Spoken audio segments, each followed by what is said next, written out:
Good morning, everybody, and welcome. This is Lizzie and Justin. This is us turning towards life one more time. And we are delighted to be here as usual. We are on our, Justin just told me, 299th episode this week. So next week we'll be at 300 somehow. I was trying to do the maths on that, Justin, but I think that means like nearly 6 years worth or something like that. And it's quite bonkers. And the sweet thing is, Justin, every time we begin, we have this whole, I'm going to press record. I'll make you co-host. Like we have this little routine that doesn't seem to be automated even yet. Like we know what we're doing, but we still have to talk to each other about it and find our way. It's very sweet. So it kind of feels new all the time to me with all the practicalities of it all. So we want to say thank you for being here. And Justin, thank you for choosing this extraordinarily excellent source that we have today. And I look forward to hearing more about where it came from and all those things.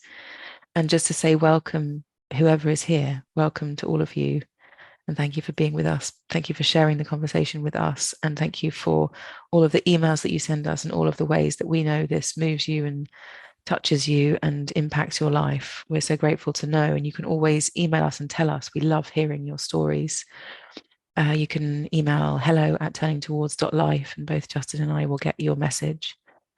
And we'd be delighted to respond and say hello and meet you in that way. And of course, if you're live with us on Facebook, your comments are so sweet and welcome and interesting and wonderful to read. I know last week, Justin, there was a person who commented that I'd never seen their name before or any of their comments. And I thought, oh my gosh, there's another person that I didn't realize this was in service of in some way. So just to say, it's a great joy to hear from you. And thank you for being here. And thank you, Justin, as well, for your every weakness. Thank you, Lizzie. I feel very welcomed by you, and I want to extend my welcome to everyone.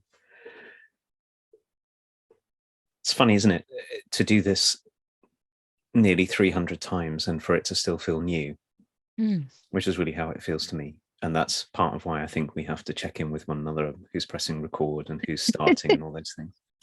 But that feeling of it, to me, of it being very alive and never, and not having become rote or automatic in any way.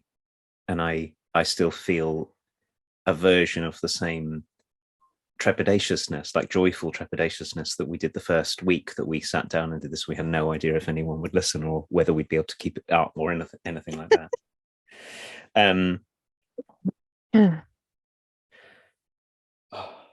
So the only other thing to say before we read the source is that, as you'll know, Lizzie, we are in this little gap between the end of one of our years of the Thirdspace professional coaching course and the beginning of the next one, which begins next weekend.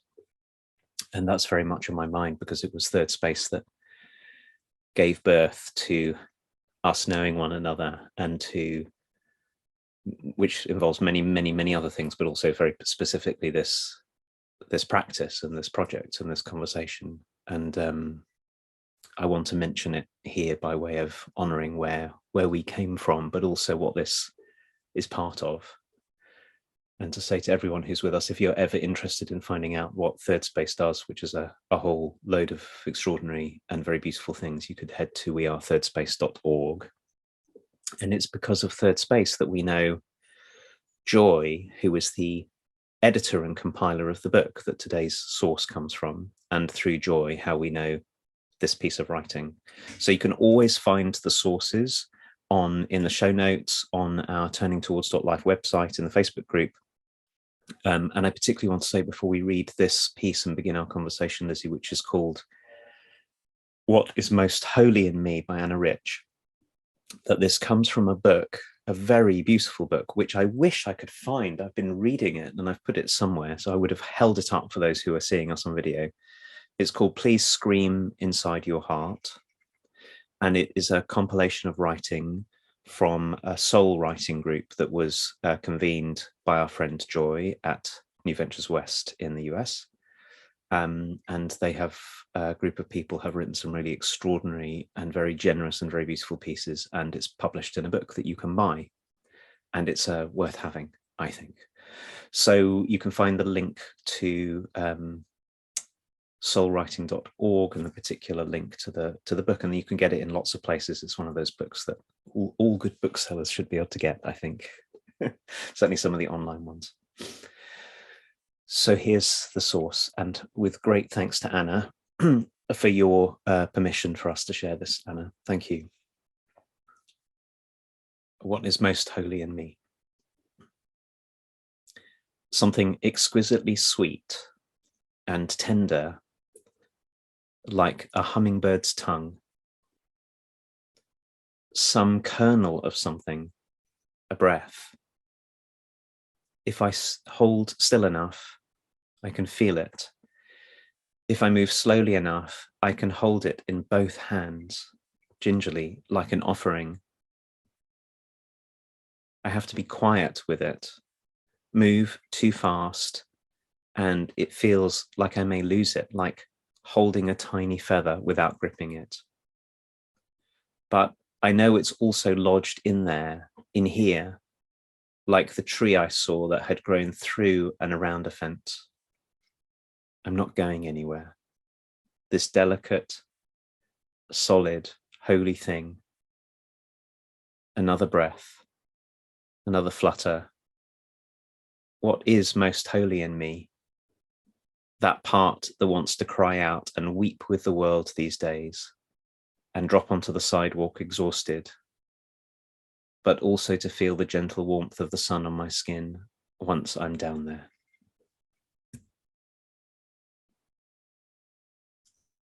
Justin, what is most holy in me?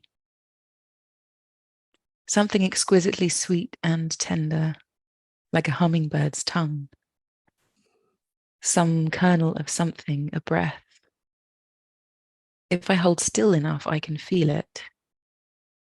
If I move slowly enough, I can hold it in both hands, gingerly, like an offering.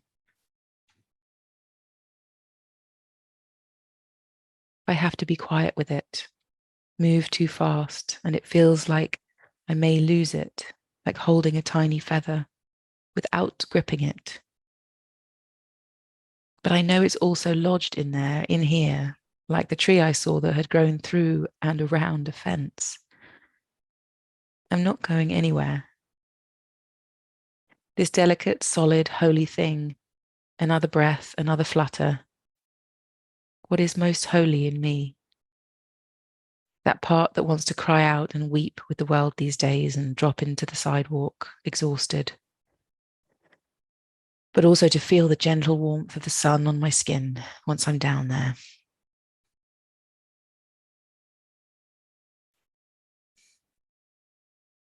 Thank you, Lizzie. I think I brought this to us because of how much I need it. And maybe I'm not the only one who finds it easy to lose touch with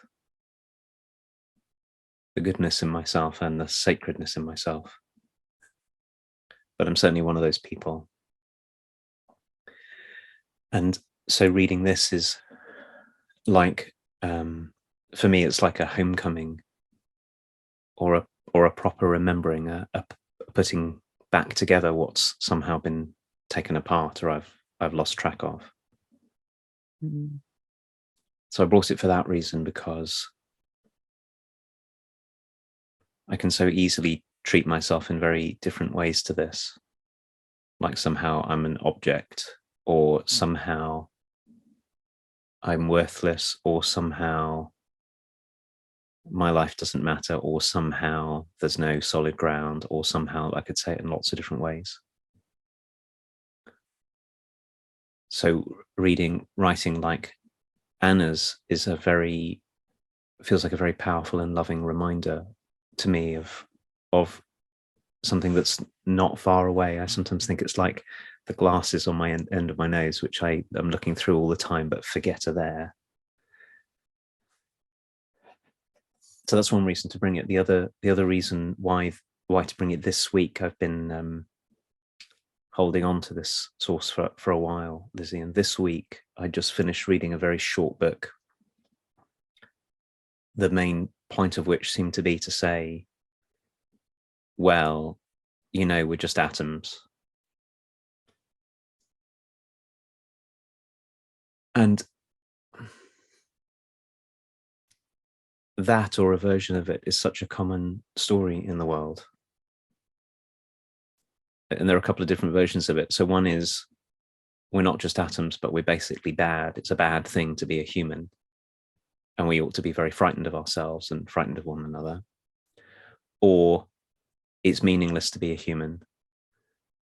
And we're just some kind of total randomness that happened to assemble itself into something that thinks it can think and feel. But really, it's just atoms. And while I agree that we are atoms, I think that's unarguable. I don't for a moment think we're just atoms, because we can write and say and feel the kind of things that Anna's writing.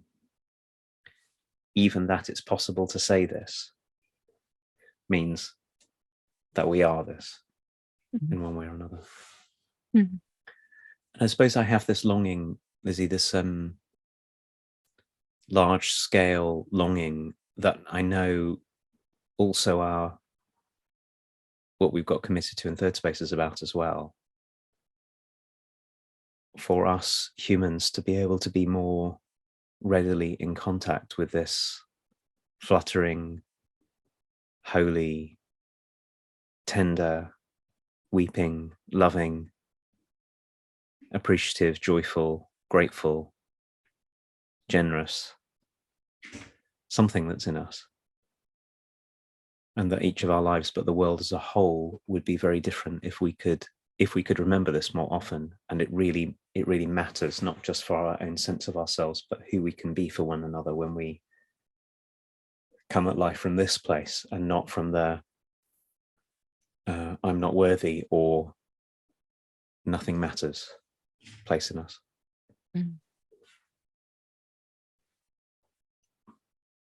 So wonderful that this has been given language in this way by Anna. And thank you, Anna, for being able to be still enough and quiet enough to find some language that points to something that is gentle and elusive and not gross, but very, very subtle and very powerful.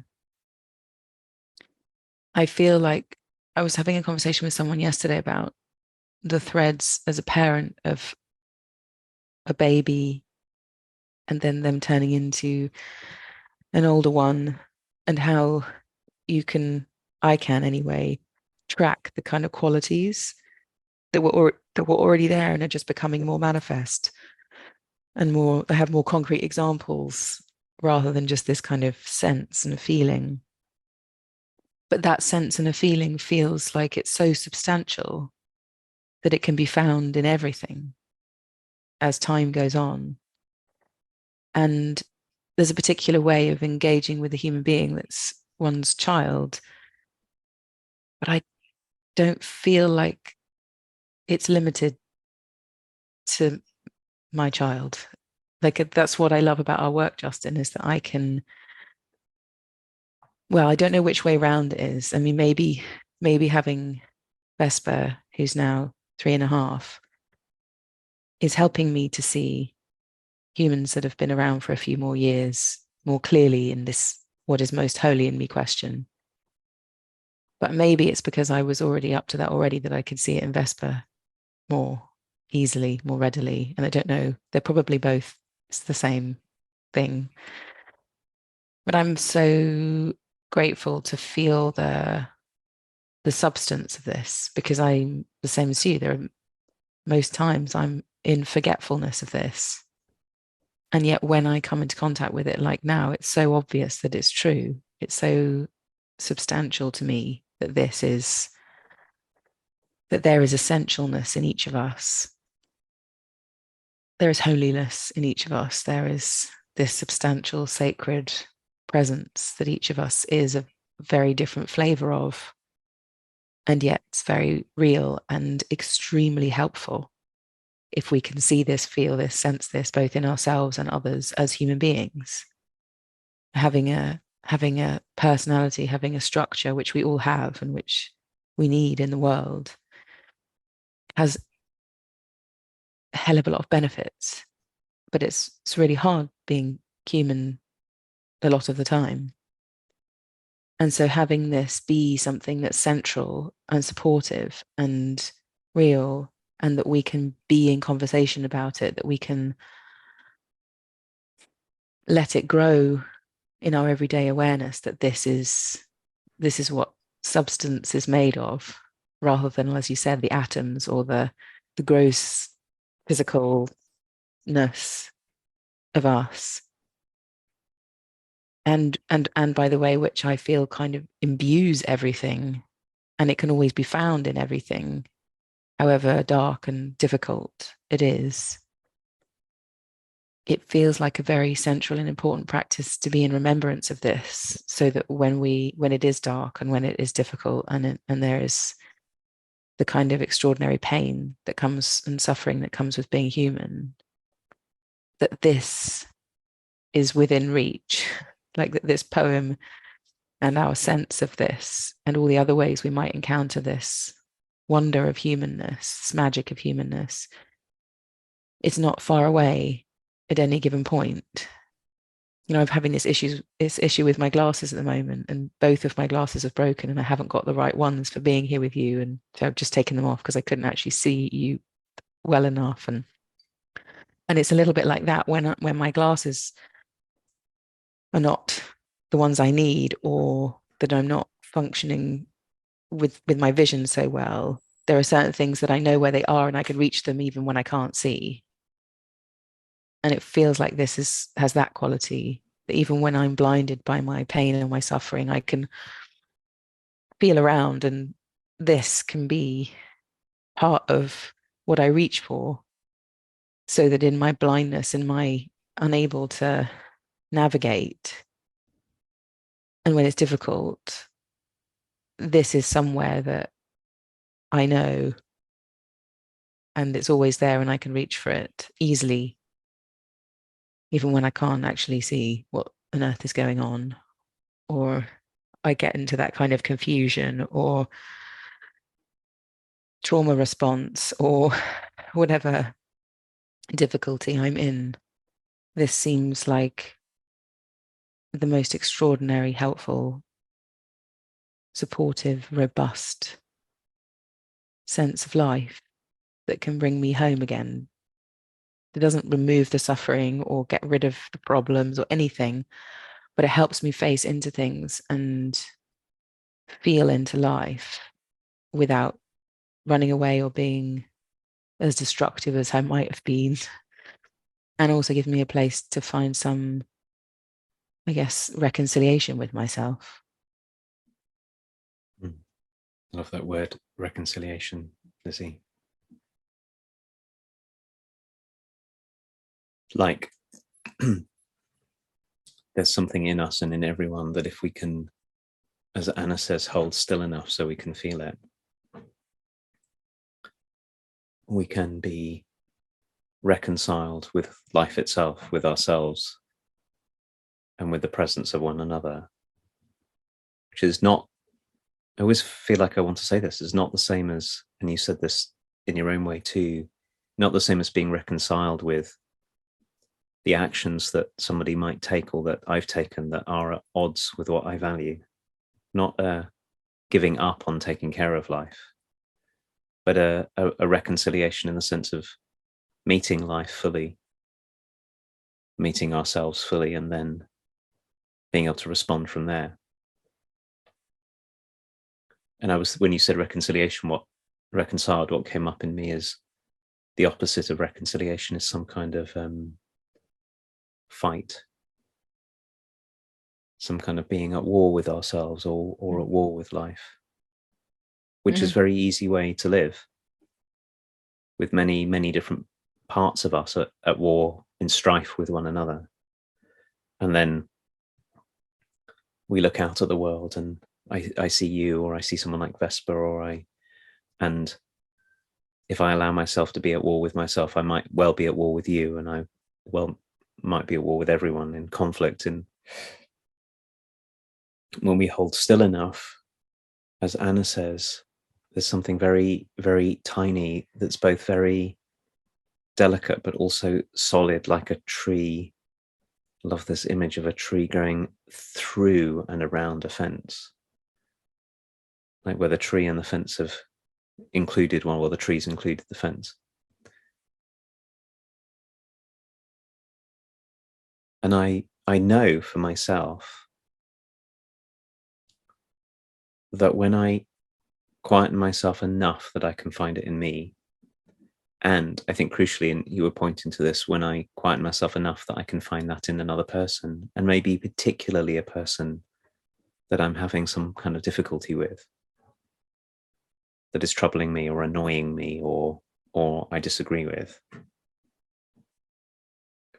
not only is there some kind of healing that happens in me, which is of value for its own sake, I'm also much, much, much more capable of responding with all the qualities that I have to bring.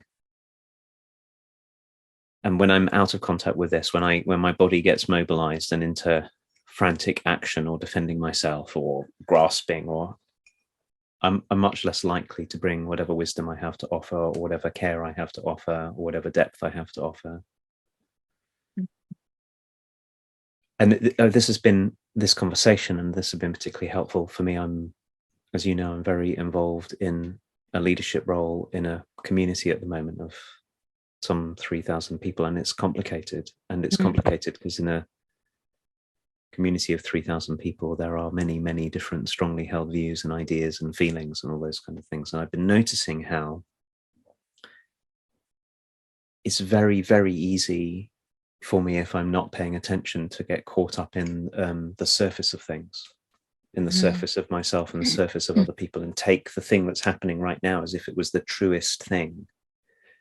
And I think what Anna's writing is inviting us into is to this delicate, solid, holy thing, which is everywhere and in everyone, that is on the underneath.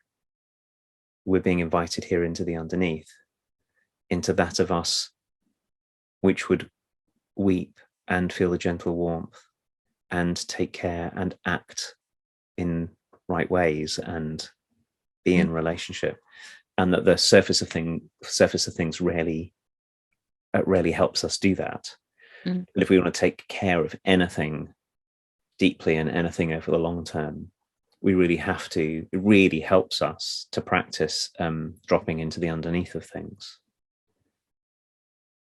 And that's tricky for many of us, because, as Anna says, we have to be quiet to be with it, which might feel frightening, or we might feel too busy, or there might be too much to do, or there might be people making demands of us. We have to treat it like a feather that we can only hold. There's very tiny feathers that when you try to grip them, they fly out of your hand. Yes. So I feel like this is a real call, not just to a kind of living in contact with the sacredness of everything, but also to live in such a way that in the midst of the ordinary everyday of taking care of the dishes and all those kinds of things, but also the way we get thrown around in our relationships and by events, is to keep on returning to this, so that we have some contact with that which will resource us and enable us to be in life the way that we are, I want to say it in this funny way, entitled to be. Like is given as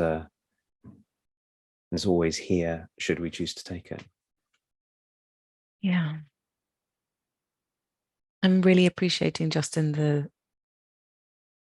the sense in me of the kind of underlying commitments to this that feels like the foundational way of holding any system, whether it's this bodily system or a family system or an organization or a structure that we're a part of, or you were talking about the community you're holding at the moment in a leadership way. But I can feel my own sense of this, and sometimes I forget it. And I know it's possible to thread this through absolutely everything, whether it's some boring document or a human being in a twisted difficulty or a system problem that we're trying to look at or a difficulty. I feel like it's really easy to forget this, but I can also feel how it's so possible to really commit to this on the underneath of something, on the underneath of our lives. And of course, when I say underneath, I mean the thing that supports what's above, the like the deeper currents, that on top of which many smaller currents can happen. But to cultivate that deeper current of holiness and cultivate a relationship to it personally in our inner lives feels like such a powerful foundation on which to build anything, without which also I can feel the meaning of things is quite thin for me. Like if I didn't carry this wherever I went in some way and be able to reach for it when I forget, and to bring that forth in difficulty and in joyfulness and all of the circumstances I'm in, I'm not sure how fulfilling anything would be. So it seems to me this is like also an attribute of fulfillment, an attribute of receiving life for myself too, is if I can bring myself with this threaded through like the tree that's grown around through and around a fence, if I can remember that this is life itself, it's a truth of being a human, that this is here all the time and it can be reached for when my glasses are broken, because it doesn't even know my glasses are broken, it's just here. If I can be in contact with that in my everydayness, the everyday is a very different place than boring or torturous or too hard. And of course those feelings might be there, but when this is right next to it, it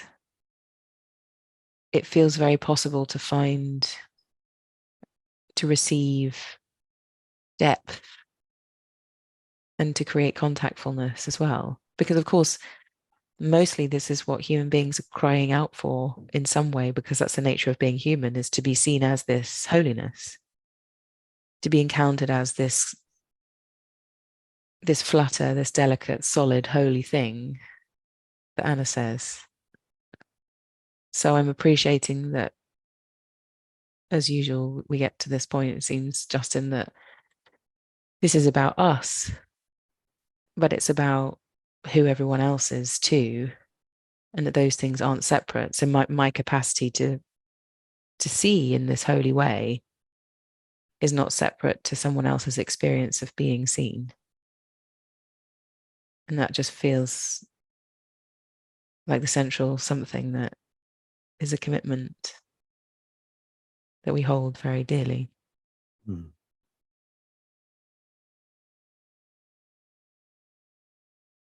As we come to the end of this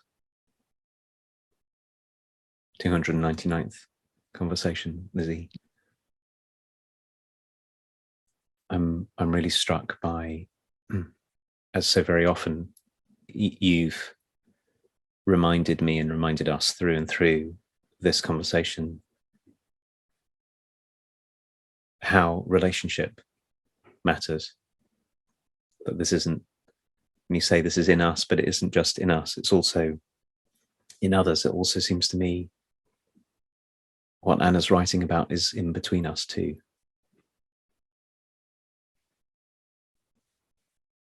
As I head off to some meetings in this leadership role that I'm in, that one of the things I'm going to do is that before I go, I'm going to take in my loved ones with Anna's words in mind and feel in them there's something that we can hold in both hands that's like a tiny feather and like a tree that's grown through a fence and is a flutter and delicate, solid holiness.